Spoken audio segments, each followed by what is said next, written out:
네, 이 지난 18장 말씀에 이어서 오늘 말씀을 계속 이어가도록 하겠습니다.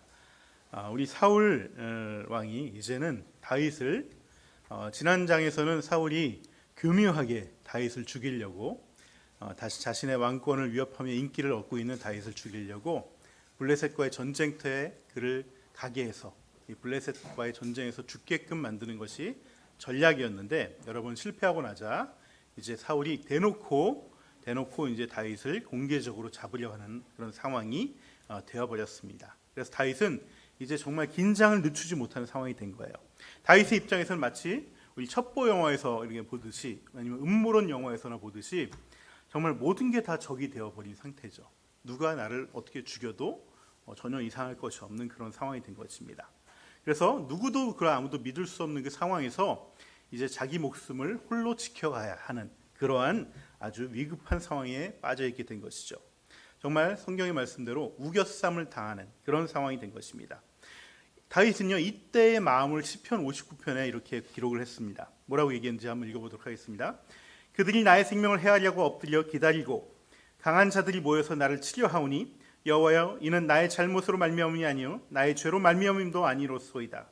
그들이 점으로 돌아와서 개처럼 울며 성으로 두루 다니고 그들의 입으로는 악을 토하며 그들의 입술은 칼이 있어 이르기를 누가 들으리요 하나이다. 누가 듣는 것도 전혀 개의치 않고 다 보이면 다윗을 보이기만 하면 죽이라는 이런 명령이 떨어진 것이죠. 나를 해하려는 자들이 막 깔려있고 매복을 하고 있고 언제 어디서 튀어나올지 내 등에서 활을 꼽을지 모르는 상황에 이렇게 처해 있다는 것입니다. 공개적으로 암살 명령이 내려진 것이죠. 여러분이 만약 이런 상황에 빠진다면 어떻게 하겠습니까? 정말 피가 마르고 그 공포감이란 이루 말할 수가 없을 거예요. 이렇게 다윗은 오늘 본문부터 시작해서 진짜 고난의 행군에 들어가게 됩니다. 앞으로 한 10여 년 동안 계속해서 사울에게 쫓겨다니는 그러한 삶을 살게 되는 것이죠. 그리고 겨우 목숨만 연명해서 살아가게 됩니다. 하지만 하나님께서는 이 고난의 세월을 통해서 다윗을 단련시키고 또 정말 아무것도 하지 못했던 것 같은 아무것도 하나 이루지 못했던 것 같은 그런 다윗에게 그렇게 늘 도망만 다니고 살았지만 그 다윗에게 사람을 붙여주시고 점점 왕의 자리로까지 세워주셨다는 것입니다. 그 첫 시작이 오늘 본문에서 시작된 것이죠. 오늘 본문을 통해 저는 두 가지를 말씀드리고 싶습니다. 그 다윗처럼 고난을 당할 때 하나님께서는 어떻게 일하시는가? 또 하나는 다윗은 그 고난 가운데서 하나님께 어떻게 나아가고 있는가? 이 두 가지에 대해서 함께 살펴보고 또 우리가 이러한 상황 같은 게 있을 때 하나님께서 어떻게 우리를 통해서 역사하시는지 또 나는 어떻게 하나님께 나아가야 되는지를 함께 나눠보고 함께 또 배워보면 좋을 것 같습니다.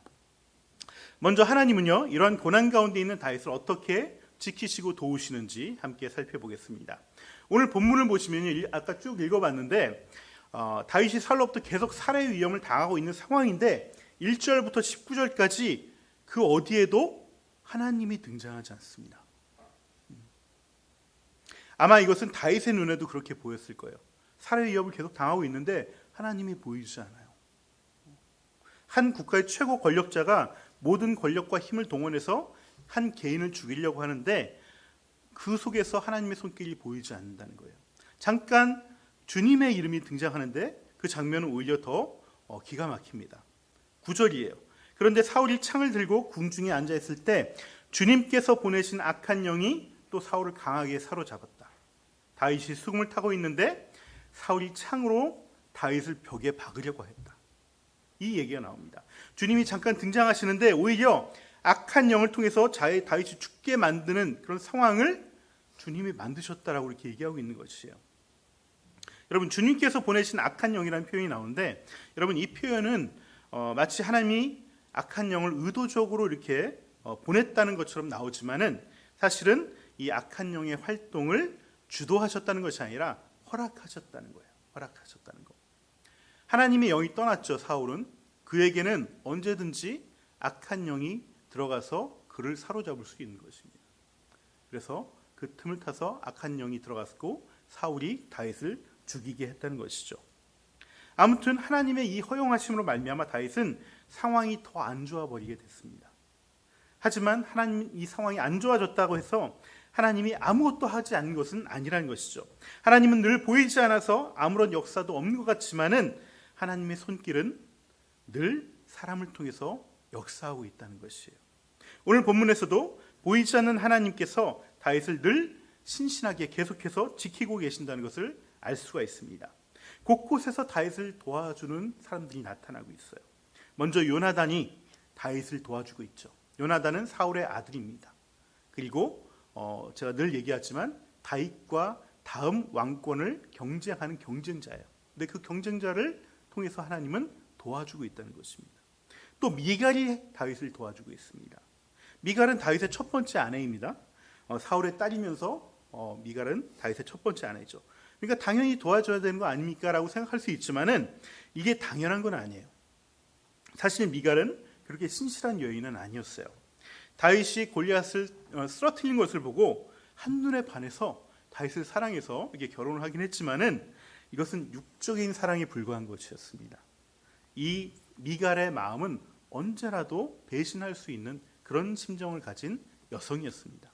미갈이 나중에 다윗이 언약궤를 메고서 이렇게 사무엘 하에서 이렇게 춤추면서 좋아서 다윗이 막 춤추면서 들어오는 모습을 보면서 미갈이 뭐라고 그랬냐면은 어떻게 왕이 채통 없이 이렇게 춤을 추면서 이렇게 옷도 그렇게 허접하게 입고 이렇게 다 하의가 보일 정도로 이렇게 춤을 추면서 들어오냐고 백성들이 보는 앞에서 다윗을 모욕했거든요. 그리고 그 이후로 다윗과 미갈은 영원한 그 별거에 들어갑니다. 한마디로 자기에게 뭔가 누가 되고 뭔가 창피를 주면은 언제라도 돌아설 준비가 되어 있는 여자였다는 것이죠. 오늘 본문에서도 아버지 사울이 왜 다윗을 도와주냐고 화를 내니까 다윗이 나를 죽이려고 해서 내가 어쩔 수 없이 도와주게 됐다고 이렇게 한 발 빼게 되죠. 요나단과는 달랐습니다. 요나단은 믿음을 가지고 아버지를 설득하죠. 그리고 아버지에게 항의합니다. 왜 죄 없는 다윗을 죽이려고 해서 하나님 앞에 죄를 짓냐고 이렇게 따지는 것이죠. 게다가 이 미갈은 평상시에 우상을 섬기던 여자였습니다. 늘 집안에 우상이 있었어요. 그래서 이날도 급박한 상황이 제일 먼저 우상을 갖다 침대에 눕히고 이불을 씌워서 다윗인 것처럼 이렇게 속이는 그런 일을 했을 정도로 늘 이 미갈은 우상을 섬기던 사람이었어요. 정말 하나님에 대한 믿음을 가지고 정말 다윗을 사랑했던 것이 아니라 단지 잘나 보이는 남자를 좋아하는 소위 말하는 신데렐라 컴플렉스가 있는 여자였던 것이죠. 하지만 하나님은 이런 미갈을 통해서도 다윗을 도우시고 또 심지어 우상을 통해서도 일을 하신다는 것이에요. 그래서 하나님의 일하심은 정말 측량할 길이 없다고 얘기를 하는 것입니다. 저도 제 삶을 돌아보면은 정말 제 생각대로 저를 도우신 적이 단 한 번도 없어요. 하나님 이렇게 도와주셨으면 좋겠다. 그 방법으로 절대 안 도와주십니다. 전혀 뜻밖의 길로 저를 도와주시고 전혀 다른 생각지도 못한 길들을 열어가실 때가 많다는 것이죠. 저는 왜 하나님은 꼭 이런 식으로 일을 하실까?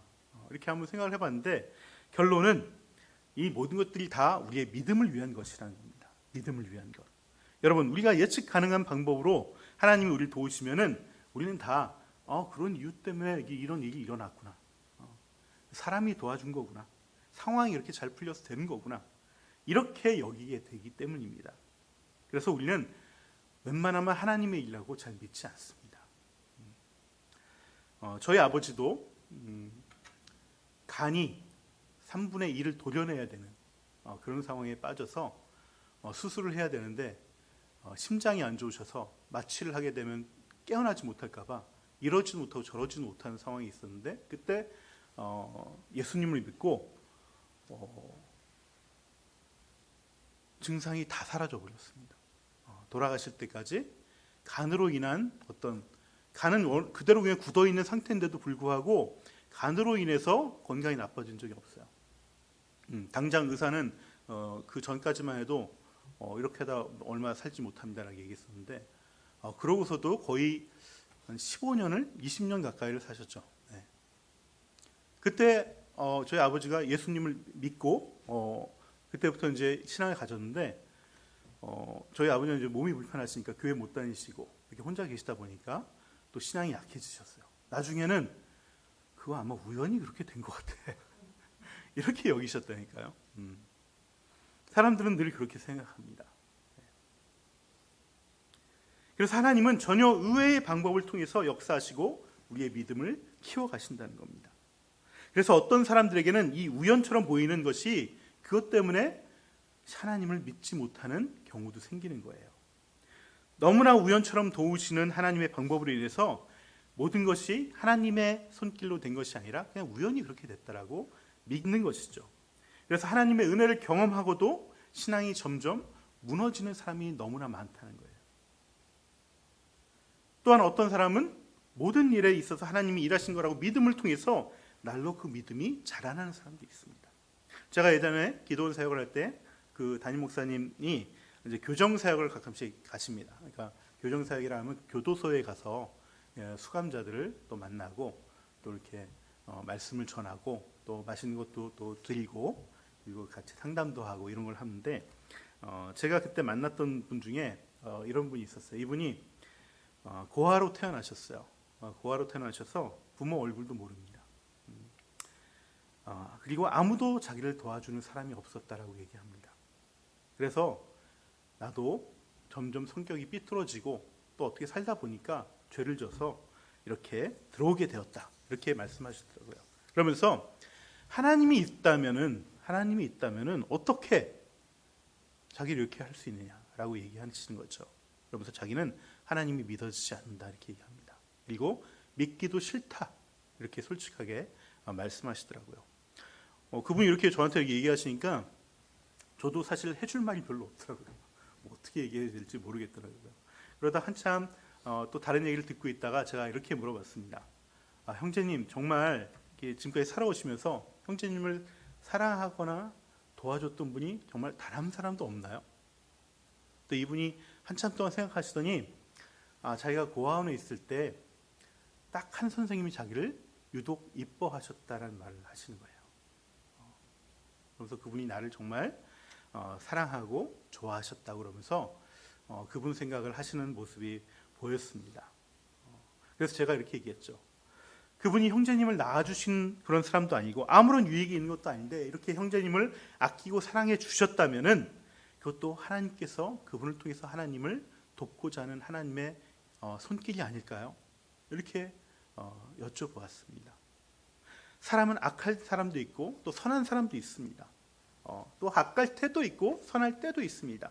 하지만 그래서 나를 낳아준 부모가 나를 버릴 때도 있지만 또 아무 이유 없이 나를 사랑해주고 도와주는 사람도 있다는 것이죠. 그래서 하나님이 안 계셔서 형제님이 부모님에게 버림을 받은 것이 아니라 그런 부모를 만나서 버림받게 된 상황이지만 하나님께서 그 선생님의 마음을 움직이셔서 그 상황 속에서도 사랑을 경험하게 하신 것이 하나님의 손길 아니겠습니까? 제가 이렇게 여쭤봤어요. 이분이 오랫동안 생각하시다가 그럴 수도 있겠네요 라고 얘기하시더라고요. 그러면서 나중에 출소하시면은 한번 보자고 이렇게 헤어지고 말았는데 연락은 오지 않으셨습니다. 네, 이분이 그 이후에 정말 하나님을 믿었는지 또 이전의 삶으로 돌아갔는지는 잘 모르겠습니다. 여러분, 우리가 고난 가운데 있을 때 하나님은 분명히 우리를 도우십니다. 하지만 그 도우심이 눈에 보이지 않고 너무나 우연 같아서 정말 이게 하나님이 도우신 건지 아닌지 우리의 생각과 헤아림으로는 절대 알 수가 없어요. 어쩌면 코에 걸면 코걸이고 귀에 걸면 귀걸이일 수 있습니다. 하나님이 도우셨다라고 여기는 것도 우리의 믿음이고요. 하나님이 그런 분 안 계셔. 그냥 우연히 그렇게 된 거야 라고 생각하는 것도 우리의 믿음이에요. 무엇을 믿든지 우리의 선택이지만 그로 인해 우리의 믿음은 한쪽 방향으로 계속 강화될 수밖에 없습니다. 하나님이 도우시는 믿고 감사한 사람은 점점 더 하나님께 간구하고 또 하나님의 우연 같은 도우심을 더 입게 됩니다. 그리고 또 계속 하나님께 구한 만큼 더 하나님의 믿음을 보고 또 하나님의 다스림을 보고 간섭하심을 보고 점점 더 하나님께 다가가게 된 것이죠. 그래서 하나님의 도우심으로 살아가는 그런 복된 인생을 살아가게 됩니다. 하지만 반면에 이건 우연이야라고 여기고 그렇게 믿기로 한 사람은 어떠한 일도 다 자기 힘으로 해나가고 자기의 힘에 근거해서 살아가는, 자기의 노력으로 살아가는, 노력한 것이 나쁘다는 것이 아니라 그렇게 더 힘겨운 삶을 살아갈 수밖에 없다는 것이죠. 저는 여러분이 작은 것 하나라도 하나님의 일하심을 인정하고 그 믿음의 선택을 하기를 축원합니다. 우리는 다윗 같은 믿음의 사랑으로 그럴 때 성장할 수 있기 때문에 그렇습니다. 다윗이 이렇게 고난 가운데 있을 때 하나님은 보이지 않는 손으로 개입하셔서 다윗을 지키셨는데요. 그러면 두 번째로 다윗은 이런 상황에서 어떻게 믿음을 반응을 보였을까를 한번 살펴보면 좋겠습니다. 다윗은 시편 59편에서 이런 고난 가운데서 더더욱 하나님을 의지하고 바랬노라고 노래하고 있습니다.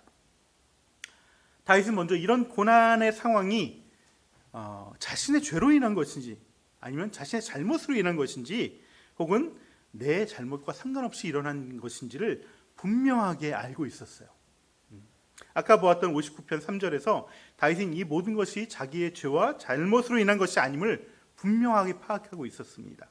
여러분, 이것을 파악하는 게 굉장히 중요합니다. 지금 닥친 고난이 내 안의 악으로 인한 것인지 아니면 외부의 악으로 인해서 내가 고난을 당하는 것인지 그것을 판별해야지 내가 하나님께 어떻게 구하는지 방향이 나오기 때문에 그렇습니다. 만약에 내 잘못으로 인한 고난이라면은 우리는 수동적일 수밖에 없어요. 그냥 하나님께 회개하고 하나님의 처분을 기다리고 긍휼을 기다리는 수밖에 없습니다. 하지만 외부의 악으로 인한 억울한 일을 당한 것이라면 하나님께 당당하게 도움을 요구해야 됩니다. 그리고 피할 길을 달라고 얘기해야 됩니다. 더욱더 적극적으로 기도해야 되죠. 다윗은 억울한 고난이기 때문에 이 악한 자들의 공격에 대해서 강하게 하나님의 도우심을 구했습니다. 59편을 보면은 5절과 10절에서 이렇게 얘기합니다.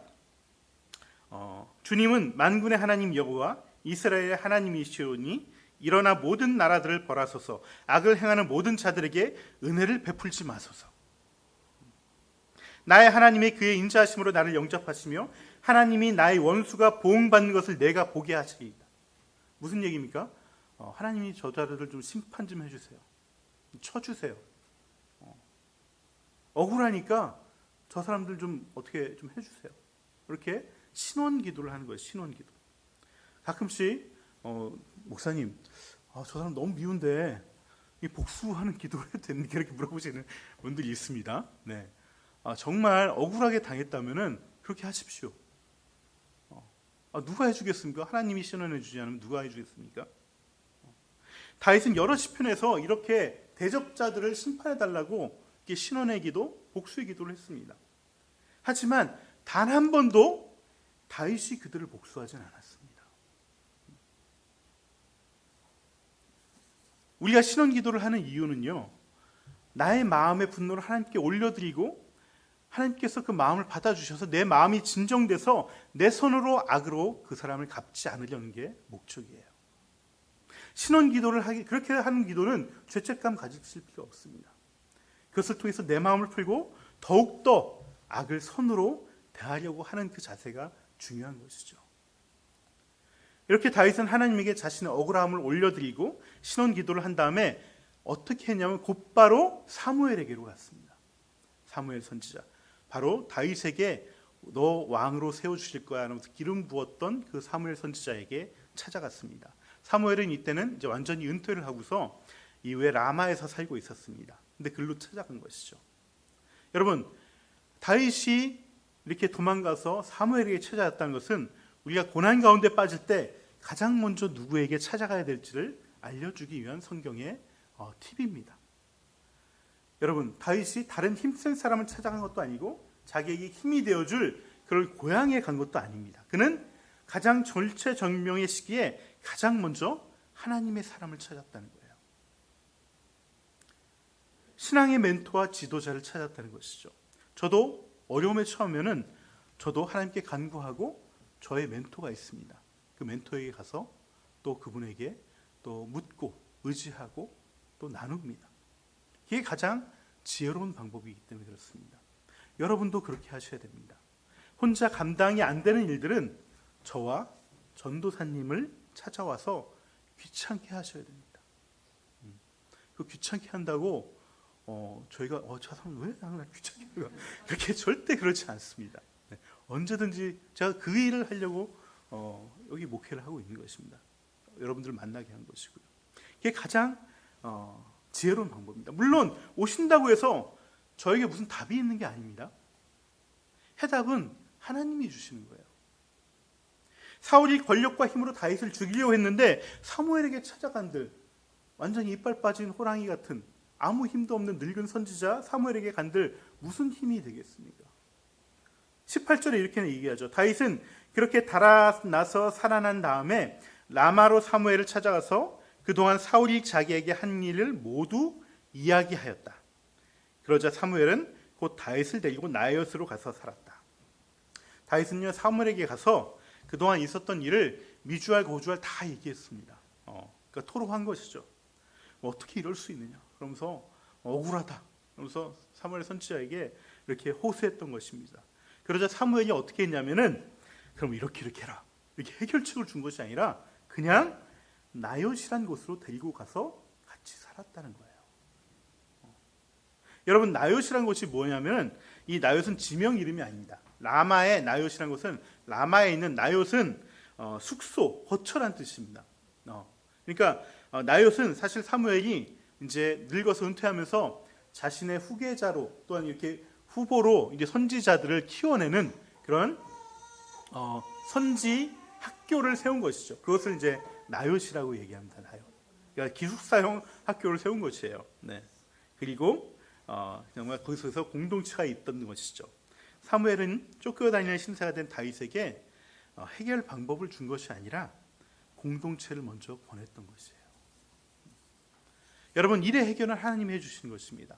또 자신의 노력으로 해결하는 것입니다. 하지만 그 응답이 있기까지 견딜 수 있게 해주는 것, 그것은 영적인 리더와 공동체라는 거예요. 저도 목회를 하면서 진짜 좋은 목회는요, 내가 뭔가 해답을 해주고 뭔가 해결책을 해주는 것이 아니라 정말 많이 들어주고 함께 공동체 안에 머물게 해서 그 스스로 이겨나갈 힘을 기르고 하나님의 때를 기다리게 하는 것, 이것이 진짜 진정한 목회다라는 생각을 요즘 많이 들게 됩니다. 목회자로서 이렇게 성도들 가르치고 가이드를 제시하는 것도 필요하지만 힘든 상황에서는 가르치는 것이 정말 아무런 도움이 안 됩니다. 그냥 들어주고 공동체 안에서 격려받고 힘을 얻게 하는 것, 이것이 가장 지혜로운 방법이에요. 여러분 이것은 가정에서도 마찬가지입니다. 배우자가 힘들어하고 자녀들이 힘들어할 때 가르치려고 해봤자 서로 마음만 더 어긋납니다. 그냥 들어주고 편히 돼주고 그냥 가정이란 울타리 안에서 격려하고 머물게 하는 것이 가장 지혜로운 방법이에요. 해결은 하나님이 해주시고 그 시간까지 버틸 수 있도록 함께 버팀목이 돼주는 것뿐입니다. 다윗도 이러한 사무엘의 지도를 잘 순종하며 따랐습니다. 나에게 기름 부어줄 때는 언제고 이제 와서 아무런 해결책도 안 해주고 이게 도대체 뭡니까? 라고 서운해하거나 따지지 않았다는 거예요. 그냥 사무엘이 이끄는 대로 그 선지자 공동체 라이옷에 가서 머물렀다는 것이죠. 얼마 지나지 않아서 사울은 다윗이 사무엘의 그 라이엇 공동체에 들어가 있다는 것을, 다윗이 있다는 것을 알게 되죠. 그리고 사울은 자객을 보냅니다. 암살병들을 보내게 되죠. 근데 이 암살병들이 가자, 이 암살병들이 암살은 안 하고 하나님의 영에 감동돼서 정말 춤을 추면서 예언을 하는 그런 상태에 빠지게 됩니다.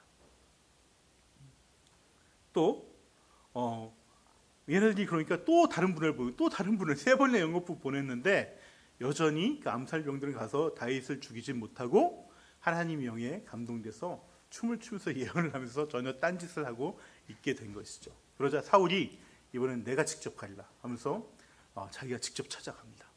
근데 사울은 한술 더 뜹니다.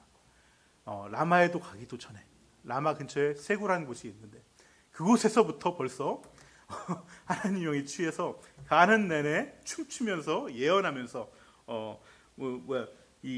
오늘 말씀해 보니까 정말 열광적으로 예언을 하면서 이렇게 갔다라고 성경을 얘기하고 있습니다.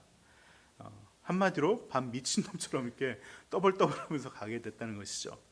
게다가 나요스에 도착하자마자 성령님의 그 역사하심이 더 세져서 몸이 후끈 달아오기 시작했습니다. 그래서 너무나 더워서 옷을 다 벗어 던지고 춤을 추기 시작했어요. 거기서 스트립쇼를 하기 시작한 것이죠. 네.